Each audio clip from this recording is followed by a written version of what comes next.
The Department of Employment and Labour has warned that it'll crack down on restaurants flouting the law. This comes after the department conducted a blitz inspection at a restaurant in Menlyn, Tshwane. Now, a former employee lifted the lid on alleged unfair and exploitative labour practices at the establishment. Authorities have arrested at least 3 people. To talk more on this matter, we are joined virtually by the Acting Director General of the Department of Employment and Labour, Viwe Mlenzana. Mr. Mlenzana, it's a pleasure to have you. Thank you very, very much for your time. Good morning, Leanne. Thank you very much. It's a pleasure to join you in this particular discussion this morning. I suppose we're going to talk in general about labour practices because it's not just isolated to this one that we're hearing about. But of course, because it's in the news at the moment, I think it's important just to give an update after this raid. What has happened since then? Is the owner, is he arrested, still under arrest? Has he been accounted for, and his staff, the required paperwork and all of that? Perhaps you can give us an update. I think in the main there are 2 issues, Leanne. Firstly, upon us conducting an inspection at the premises, in fact, there are 2 premises that we visited, and the first one being Ocean Basket and the other one being Babel. So what had happened there is that we discovered the fact that a couple of the employees are not properly documented, and as such that obviously is a problem in terms of our immigration laws. Then also because that the employer had actually employed people who were not properly documented, the employer himself was then of course in trouble. And to that extent, he was also apprehended and jailed together with the employees. Now, the Department of Home Affairs will then do its work in as far as processing that particular aspect of it. On the employment side, we actually discovered that there were quite a number of labor laws that were not being adhered to. So those particular aspects that these particular establishments, both of them, that they have contravened, there have been, at least in terms of the one which is Babel, prohibitions that have been put in place, meaning which that they cannot operate at that particular establishment up until those misdemeanors have been addressed. Do they get massive fines? I mean, for these issues that you've been talking about, I mean, the restaurant itself? Yeah, so let's maybe just walk you through. So this one establishment has been found to be flouting the basic conditions of employment.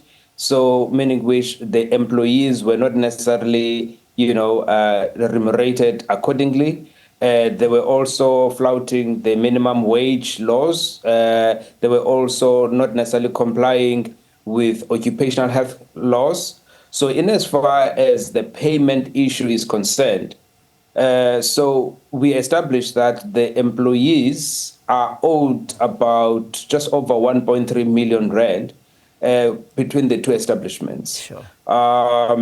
So that money obviously has to be paid to the employees, failing which there will be fines that are quite significant on the side of the employer. Yeah. On the health and hazard issues, right, there are concerns that we sort of have around the structural integrity of some of the installations in the restaurant, also concerns in terms of some of the installation related to gas equipment. So to that extent, they will have the next 60 days to correct some of those aspects, failing which they will be prosecuted. So in terms of the money, because this for me is very important, I mean, 1.3 million rand outstanding in just 2 restaurants. These, and we must keep this in our minds, that this happened because a disgruntled employee went out onto social media and spoke her mind and put it out there. So this is happening all over the place. And I think we can safely assume that this is not an isolated incident. It does happen in many other places. I mean, just in these 2 establishments, the lady was saying that at certain instances she'd be working a 12, 13-hour shift and walk away with perhaps 150 Rand, if that, and for the week, maybe 350 Rand. I mean, this is unfair labour practice on another level. But let's perhaps talk about now the amount of money that's owed. Will the employees ever see this money coming to them? Well, the employer has no choice but to make sure that they pay the money that is due to the employees. We are obviously going to be following this up and ensure compliance. Yeah. In fact, we will be having a follow-up to visit the premises tomorrow to see whether what we have recommended to them they need to attend to has been attended, failing which, if it is not, then they have 14 days to comply with the payment of the money. If then the money is not paid over to the employees within that 14-day period, then the law is going to take its course. In as far as the safety issues are concerned, they're going to have to address those within the 60 days. If they continue operating and ignoring those particular prohibitions, then they will then be facing prosecution. So certainly what you'll find is that this particular industry has an agreement that regulates wages. So the bargaining council regulates what money should be paid in this particular sector, and certainly these two establishments have been found not to be paying such monies. So, I mean, 27 Rand 58 cents is what the prescribed minimum wage is. That's what, in effect, they should be earning, plus the tips that they get over it. But what this lady was saying was that is not how it worked in this establishment. And I have heard that this is not how it works in many establishments. People speaking out about how hard they work. They don't get their tips. It's given to the restaurant. The restaurant decides, who gets what and how much is shared out amongst the employees. But I mean, this was one of the craziest instances that I've heard, where she had to go and buy her uniform, her bottle opener, lighters, everything, literally everything she had to get out of her own pocket and change her hairstyle. I mean, is this common practice? Have you seen this? Do you police these kind of issues? So, Leanne, we conducted 310,000 inspections last financial year. And it is indeed a concerning trend that we're picking up, that there's non-conformance with the labor laws. Yeah. So which is why we're now going to be much more stricter going forward. We're going to intensify our inspections. In fact, we are planning this month alone to have rolling inspections countrywide because we have to address this particular issue. We are hoping that the players in this particular sector, the employers will cooperate with us, will heed the call that they should comply with the laws of our country. Yes, there are certain practices that we do find, should I say, not necessarily the norm. But for us, we normally will then just mainly look at the labor laws and the adherence to the labor laws. Yeah. There are issues, for instance, some people have been asking, are these employees even having contracts, right? Of course, it is good practice that these employees should have contracts, but obviously it is not necessarily something that we police, if you want to use that word. It is not something that we would necessarily be sort of looking for, but we would want to suggest to employers out there that it is good practice, because it then gives a sense of how we should be, how should we be behaving between the parties, right? The employee and the employer. And whenever there are instances of doubt, we can always have a piece of paper that, in fact, informs how we should behave towards each other. And therein lies a possible problem. At the end of the day, if you are going to work for somebody, if you're going to be performing a service of some sort and you haven't actually physically signed a contract, this is where problems there begin, because then you can be taken advantage of in any which way, as well as, illegal immigrants going in. They haven't signed a contract. This is, not necessarily something that is practiced, and it opens up for a lot of problems.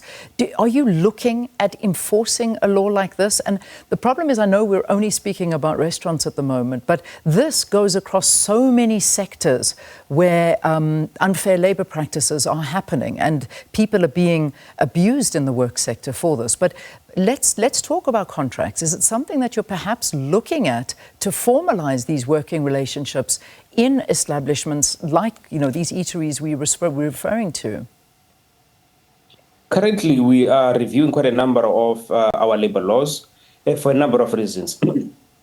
Firstly, there are instances where we feel that there is a case to be made to be a little bit tighter on certain aspects, amongst others, the ones that we're talking about. Equally, though, we also are concerned about the fact that some of the aspects of the labor laws might not necessarily be very conducive towards job creation. So we need to strike a balance in as far as making sure that smaller business are not overly burdened from a compliance perspective, but also they're not necessarily set free to be exploitative in their approaches. So that's the balance that we're seeking to strike all the time, and it's not something that is easy, but I think with good practice generally, from the employers, it will, make sure that there is better dispensation and cooperation between the parties out there. Yeah, indeed. Another big problem, and we cannot bury our heads and say that this is not happening, bribing officials. And the reality is they are bribed to keep quiet and turn a blind eye, and business carries on. Nightclubs, restaurants, all of these places where, people talk about it and laugh it off and just saying, don't worry, I just give him a cut and we can do what we like. This is a problem, and I don't think you can deny that. Well, look, I think it's unfortunately an issue that perhaps we're not immune to ourselves as a department. It is a challenge that we need to address in society. We are obviously doing everything on our side to make sure that we are actually putting systems, processes, and structures in place to deal with nefarious activities. For instance, we also now have, not only now, but we do have a hotline for members of the public that they can use to inform and advise us of any activity that they bump into that might not necessarily be acceptable. But are we doing enough? Certainly we can do more. What is that number? Because that I think is something that people would be interested in, because I can imagine that there are a lot of people that are watching this interview saying, I go through this at work and I don't know who to turn to. I don't know who to ask for help. So perhaps this is an avenue to go through. Yeah, so I can give you that number. Please. The number 086 01 01 018. 018. So it's 086 01 018. Is that correct? Yeah, it's 086 01 01 018. Oh, 018. Okay, we'll put that up on the screen. Perhaps we can show that, because I think it's very, very important. And how efficient are you on this hotline? Because a lot of people call and nobody answers, and they just don't get phone calls returned or anything like that. I've never tried it, so I don't know, but I'm just going on other hotlines that the government launch and nobody mans it. You sometimes feel like it's a phone in an empty office that nobody looks at. Is this one heavily looked at, and you take these concerns very seriously? We have had some instances where people have actually brought aspects to our attention in terms of this hotline, and we have taken discipline against the employees who have been alleged to have, transgressed certain laws. Of course, Leanne, I wouldn't sit here and say that we walk on water in as far as the effectiveness and the efficiency of it. The test for us is at least that, are we addressing the matters? Yes, we are addressing the matters. Can we do better? Of course, we can always do better. So what are we doing? Amongst other things, all right, we have a capacity, for instance, if we go back to the discussions around inspections, we've got about 1,900 inspectors in terms of the capability that we have in-house. Is that enough? Certainly not. We are wanting to increase that capacity so that we can then be able to address, some of these challenges that we tend to come across from time to time. All right. Thank you for talking to us. If I may just go back just very quickly, I don't know if it slipped my mind or I didn't hear it. In terms of the status of the owner of this restaurant, is he still under arrest or has he been released now? The restaurant we were referring to, Babel. I'm not able to update us on that, Leanne. We will have to follow that up with Home Affairs because that is their jurisdiction. All right. We'll leave it there. Viwe Mlenzana, who is the Acting Director General of the Department of Employment and Labour, speaking about the non-compliance of labour laws in the hospitality sector. We can see so many of your comments coming through, talking to your experiences and issues that you would like to see resolved. So please continue to write to us and hopefully we can read some more.